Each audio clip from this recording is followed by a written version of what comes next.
Diqqat aholiga tezkor xabar. O'zgidromet O'zbekistonda 11-iyun kunidan 18-iyungacha kutilayotgan ob-havo prognozlarini e'lon qildi. Barcha tezda xabardor bo'lsin. Assalomu alaykum hurmatli tomoshabinlar. Ushbu ma'lumotdan to'liqroq xabardor bo'lish uchun video ostidagi like tugmachasini bosib kanalimizga obuna bo'ling. Siz bu orqali bizning kichik mehnatimizni qadrlagan bo'lasiz. Barchangizga kattakon rahmat.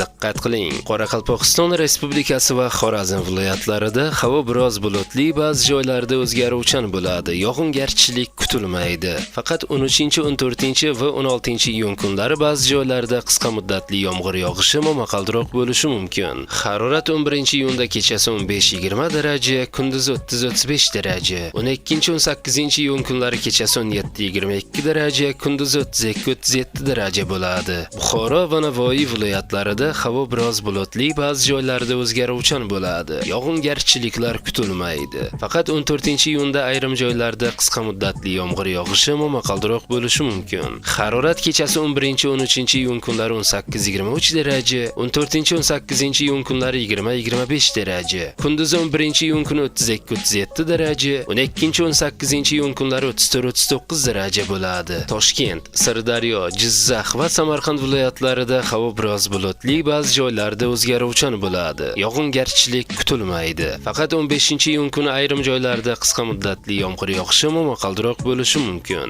Harorat kechasi 18-23 daraja, kunduzi 32-37 daraja bo'ladi. Qashqadaryo va Surxondaryo viloyatlarida havo biroz bulutli, ba'zi joylarda o'zgaruvchan bo'ladi. Yog'ingarchilik kutilmaydi. Harorat kechasi 11-16-iyun kunlari 19-24 daraja, 17-18-iyun kunlari 20-25 daraja, kunduzi 34-39 daraja bo'ladi. Andijon, Namangan va Farg'ona viloyatlarida havo o'zgaruvchan bo'ladi. 11, 12 va 15-iyun kunlari ba'zi joylarda qisqa muddatli yomg'ir yog'ishi momaqaldiroq bo'lishi mumkin. 13, 14 va 16, 18-iyun kunlari yog'ingarchilik kutilmaydi. Harorat kechasi 17-22 daraja, kunduzi 11, 13 va 15-iyun kunlari 30-35 daraja, 14 va 16, 18-iyun kunlari 32-37 daraja bo'ladi. Respublikaning tog' oldi va tog'li hududlarida havo o'zgaruvchan bo'ladi. Vaqti bilan qisqa muddatli yomg'ir yog'adi, momaqaldiroq bo'lishi mumkin. Harorat kechasi 12-7 darajadan 15-20 darajagacha, kunduzi 22-27 darajadan 25-30 darajagacha o'zgarib turadi,